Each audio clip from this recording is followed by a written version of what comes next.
The investigation into those classified documents in Mar-a-Lago is not the only probe looming over former President Trump right now. The January 6th committee is meeting today to talk about possible criminal referrals stemming from its investigation. Lawmakers say they will release all of their findings by the end of the year.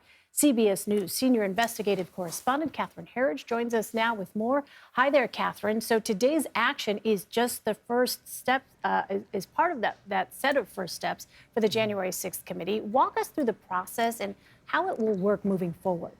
Well, Errol and Elaine, it's really a two-step process. The first has been this subcommittee. These are members of the January 6th committee, and they're all attorneys, Jamie Raskin, Liz Cheney, Adam Schiff, and Zoe Lofgren.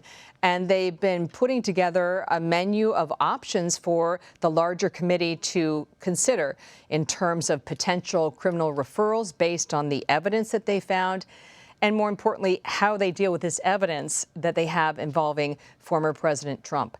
The second step is what we're seeing today, this larger virtual meeting of the entire committee where they're considering these options. We don't expect a final decision today, but we do in the very near future because they're on such a short timeline. And considering all of that, Catherine, if there are criminal referrals here, what is the range of potential charges and outcomes? Well, a criminal referral from Congress is a very serious matter. Among the options they have to consider is criminal contempt of Congress. That is the refusal to comply with a congressional subpoena.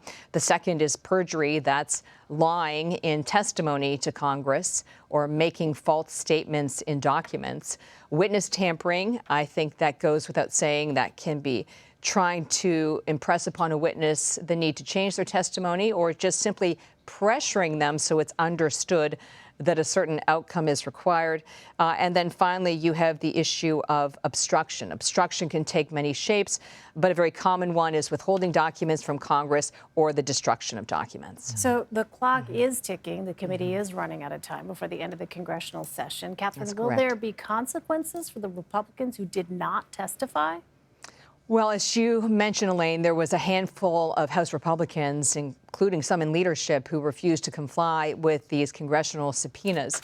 They could face a referral on criminal contempt of Congress or contempt of Congress to go to the Justice Department.